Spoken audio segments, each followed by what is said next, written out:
എല്ലാവർക്കും നമസ്കാരം. ക്രിമിനൽ നിയമ നടപടികൾ സംബന്ധിച്ച് നടത്തിവരുന്ന പ്രഭാഷണ പരമ്പരയുടെ ഭാഗമായി ഇന്നിവിടെ ഒരു കുറ്റകൃത്യം നടന്നാൽ പ്രതികൾക്കെതിരെ നടപടിയെടുക്കുമ്പോൾ ശ്രദ്ധിക്കേണ്ട കാര്യങ്ങളെക്കുറിച്ച്, പ്രാഥമികമായ കാര്യങ്ങളെക്കുറിച്ച് ഹ്രസ്വമായി വിവരിക്കാനാണ് ഉദ്ദേശിക്കുന്നത്. ഒരു കുറ്റകൃത്യം നടന്നു കഴിഞ്ഞാൽ ആ കാര്യം, അതിൻ്റെ വിശദമായ വിവരങ്ങൾ ആദ്യമായിട്ട് റിപ്പോർട്ട് ചെയ്യേണ്ടത് പോലീസ് സ്റ്റേഷനിലേക്കാണ്. പോലീസ് സ്റ്റേഷനിൽ ബന്ധപ്പെട്ട ഉദ്യോഗസ്ഥൻ ആ വിവരം നൽകുന്ന ആളുടെ മൊഴി രേഖപ്പെടുത്തിക്കൊണ്ട് ഒരു ക്രൈം രജിസ്റ്റർ ചെയ്തുകൊണ്ട് FIR കോടതിക്ക് സമർപ്പിക്കും. എന്നാൽ ആ സംഭവത്തിൽ പരിക്കേറ്റിട്ടുണ്ടെങ്കിൽ ആ പരിക്കേറ്റ ആളുകൾ ആദ്യം പോകേണ്ടത് ആസ്പത്രിയിലേക്കാണ്. ആസ്പത്രിയിൽ ഡോക്ടറെ കണ്ട് നടന്ന സംഭവങ്ങൾ വ്യക്തമായും കൃത്യമായും ആദ്യം തന്നെ റിപ്പോർട്ട് ചെയ്യേണ്ടതാണ്. ഡോക്ടർ ആ കാര്യങ്ങളൊക്കെ ഒരു രജിസ്റ്ററിൽ രേഖപ്പെടുത്തും. ദേഹപരിശോധന നടത്തി എന്തെല്ലാം പരിക്കുകളാണ് ഉണ്ടായിട്ടുള്ളതെന്ന് രേഖപ്പെടുത്തും. ആവശ്യമായ ചികിത്സ വിധിക്കും. സീരിയസ് ആയിട്ടുള്ള പരിക്കാണുള്ളതെങ്കിൽ അവിടെ അഡ്മിറ്റ് ചെയ്ത് ചികിത്സിക്കും. എന്നാൽ അവിടെ ചികിത്സിക്കാൻ പറ്റാത്ത തരത്തിലുള്ള പരിക്കുകളാണുള്ളതെങ്കിൽ ഹയർ സെൻറ്ററിലേക്ക് റെഫർ ചെയ്യും. ആ റെഫർ ചെയ്യുന്ന ആസ്പത്രിയിൽ അയാൾ ആ മുറിവേറ്റയാൾ, വിക്ടിം, സംഭവത്തിലെ ഇര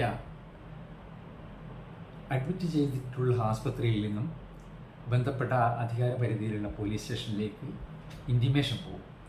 അങ്ങനെ ഇൻറ്റിമേഷൻ അനുസരിച്ച് പോലീസ് സ്റ്റേഷനിൽ നിന്നും ഈ ആസ്പത്രിയിൽ ഉദ്യോഗസ്ഥരെത്തി അവരുടെ മൊഴി അവിടെ വെച്ച് രേഖപ്പെടുത്തി പോലീസ് സ്റ്റേഷനിലെത്തി ക്രൈം രജിസ്റ്റർ ചെയ്ത് FIR ബന്ധപ്പെട്ട അധികാര പരിധിയിലുള്ള മജിസ്ട്രേറ്റിന് സമർപ്പിക്കുകയാണ്. ഈ ഡോക്ടറുടെ സർട്ടിഫിക്കറ്റ് വളരെ പ്രധാനപ്പെട്ട തെളിവാണ് എന്നുള്ളതുകൊണ്ടാണ് ഡോക്ടറുടെ അടുത്തേക്കാണ് ആദ്യം പോകേണ്ടത് എന്ന് സൂചിപ്പിച്ചത്. ഇങ്ങനെ FIR രജിസ്റ്റർ ചെയ്തു കഴിഞ്ഞാൽ ഒരു അന്വേഷണ ഉദ്യോഗസ്ഥൻ അതിൽ നിയമിക്കപ്പെടും. ആ അന്വേഷണ ഉദ്യോഗസ്ഥൻ സംഭവ സ്ഥലത്ത് വന്ന് തെളിവുകൾ ശേഖരിച്ച് സാക്ഷിമൊഴികൾ രേഖപ്പെടുത്തി റിപ്പോർട്ടുകൾ കോടതിക്ക് സമർപ്പിക്കും. അതിനിടയിൽ പ്രതിയെ തിരിച്ചറിഞ്ഞ് അറസ്റ്റ് ചെയ്ത് കോടതിയിൽ സമർപ്പിക്കും. അങ്ങനെ അറസ്റ്റ് ചെയ്ത് കോടതിയിൽ ഹാജരാക്കപ്പെടുന്ന പ്രതിക്ക് ജാമ്യം ലഭ്യമാക്കാവുന്ന ബെയിലബിളായിട്ടുള്ള കുറ്റകൃത്യമാണ് ആരോപിക്കപ്പെട്ടുള്ളതെങ്കിൽ ജാമ്യം ലഭിച്ച അദ്ദേഹത്തിന് വ്യവസ്ഥകൾ പ്രകാരം പുറത്തിറങ്ങാം. എന്നാൽ ജാമ്യം ലഭിക്കാത്ത നോൺ ബെയിലബിൾ കുറ്റകൃത്യമാണ് ആരോപിക്കപ്പെട്ടിട്ടുള്ളതെങ്കിൽ അയാൾക്ക് ജാമ്യം കിട്ടുകയില്ല. അയാളെ ജയിലിലേക്ക് അയക്കും. ഈ ജയിലിലേക്ക് പ്രതികളെ റിമാൻഡ് ചെയ്ത് ജയിലിലേക്ക് അയക്കുകയോ അല്ലെങ്കിൽ ജാമ്യത്തിൽ വിടുകയോ ചെയ്തു കഴിഞ്ഞാൽ ഒരു ക്രിമിനൽ നിയമ നടപടിക്രമം അവസാനിക്കുന്നില്ല. ഇനിയാണ് ഒരുപാട് കാര്യങ്ങൾ ഈ ക്രിമിനൽ കേസുമായി ബന്ധപ്പെട്ട് നടക്കാൻ. പോലീസ് അന്വേഷണം പൂർത്തിയാക്കി കുറ്റപത്രം സമർപ്പിക്കുന്ന മുറക്ക് പ്രതിക്ക് വീണ്ടും സമൻസ് പോകും. ജാമ്യത്തിലുള്ള പ്രതിയാണെങ്കിൽ കോടതിയിൽ ഹാജരാകണം. റിമാൻഡിൽ കിടക്കുന്ന, ജുഡീഷ്യൽ കസ്റ്റഡിയിൽ കിടക്കുന്ന പ്രതിയാണെങ്കിൽ പ്രൊഡക്ഷൻ വാറണ്ട് ബന്ധപ്പെട്ട ജയിലിലേക്ക് പോകും. അങ്ങനെ നിശ്ചിത ദിവസത്തിൽ കോടതിയിൽ ഈ പ്രതി ഹാജരാകേണ്ടി വരും. തുടർന്നുള്ള ദിവസങ്ങളിൽ വിചാരണ നേരിടേണ്ടി വരും. വിചാരണ തുടങ്ങിയാൽ സാക്ഷികൾ, നേരത്തെ പോലീസിന് മൊഴി കൊടുത്ത സാക്ഷികളൊക്കെ കോടതിയിലും അതുപോലെ മൊഴി കൊടുക്കേണ്ടതാണ്. പ്രതിക്ക് പ്രത്യേകം അഭിഭാഷകനെ നിയമിച്ച് കേസ് നടത്താവുന്നതാണ്. പരാതിക്കാരുടെ കേസ് നടത്തുന്നത് പബ്ലിക് പ്രോസിക്യൂട്ടറാണ്.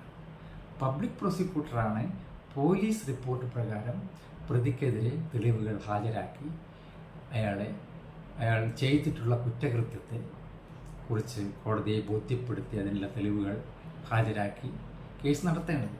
പ്രതികൾക്ക് ഈ പ്രോസിക്യൂഷൻ കേസ് പൊളിക്കാനുള്ള രീതിയിൽ വാദങ്ങൾ നിരത്താം. വിചാരണയ്ക്ക് ഒടുവിൽ കുറ്റം തെളിഞ്ഞിട്ടുണ്ടെങ്കിൽ പ്രതിയെ നിയമപരമായ ശിക്ഷ വിധിക്കും. പ്രതിയെ ഒരു ക്രിമിനൽ കേസിൽ ശിക്ഷിക്കണമെങ്കിൽ അയാൾക്കെതിരെയുള്ള കുറ്റകൃത്യങ്ങൾ സംശയാതീതമായി തെളിയിക്കേണ്ടതാണ്. സംശയത്തിൻ്റെ ആനുകൂല്യങ്ങളൊക്കെ പ്രതിക്കാണ് ലഭിക്കുക. അതുകൊണ്ടൊരു ക്രിമിനൽ കേസിൽ പ്രതിയുടെ അഭിഭാഷകർ പ്രോസിക്യൂഷൻ കേസിൽ സംശയങ്ങൾ ഉണ്ടാക്കാനാണ്, കോടതിയുടെ മുമ്പാകെ സംശയമുണ്ടാക്കാനാണ് പ്രധാനമായിട്ട് ശ്രമിക്കുക. അങ്ങനെ സംശയാതീതമായി തെളിയിക്കാൻ പ്രോസിക്യൂഷന് കഴിഞ്ഞില്ലെങ്കിൽ സംശയത്തിൻ്റെ ആനുകൂല്യങ്ങൾ നൽകി പ്രതിയെ വെറുതെ വിടുകയാണ് സാധാരണ ചെയ്യുക. പ്രതിക്കെതിരെയുള്ള കുറ്റകൃത്യം സംശയാതീതമായി തെളിയിക്കുന്നതിൽ പ്രോസിക്യൂഷൻ പരാജയപ്പെട്ടു, അതുകൊണ്ട് സംശയത്തിൻ്റെ ആനുകൂല്യം നൽകി പ്രതിയെ വിടുന്നു എന്നാണ് ജഡ്ജ്മെൻറ്റിൽ ഉണ്ടാവുക. ഇതാണ് ഒരു കുറ്റകൃത്യം സംബന്ധിച്ച് ഒരു പ്രതിക്കെതിരെ നടപടിയെടുക്കുമ്പോൾ അതിൻ്റെ ഓരോ ഘട്ടമായിട്ടുള്ള നടപടിക്രമങ്ങൾ. ഇത്രയും കാര്യങ്ങൾ ഇതിന് ഒരുപാട് വിവരിക്കാവുന്നതാണ്. ഇത് ഹ്രസ്വമായി വിവരിച്ചതാണ്. ഒരു പ്രതിയെ ഒരു ട്രയൽ കോടതി ശിക്ഷിച്ചു എന്നുള്ളത് കൊണ്ട് അയാൾ ശിക്ഷ നടപ്പാക്കണമെന്നില്ല. അയാൾക്കെതിരെ അപ്പീൽ പോകാം. മേൽക്കോടതിയിൽ അപ്പീൽ പോയി അവിടെയും അയാൾക്ക് അനുകൂലമായോ പ്രതികൂലമായോ ഉള്ള വാദങ്ങൾ നിരത്തുകയും അന്തിമമായി ശിക്ഷയോ വിടുതലോ വിധിക്കപ്പെടാവുന്നതും ആണ്.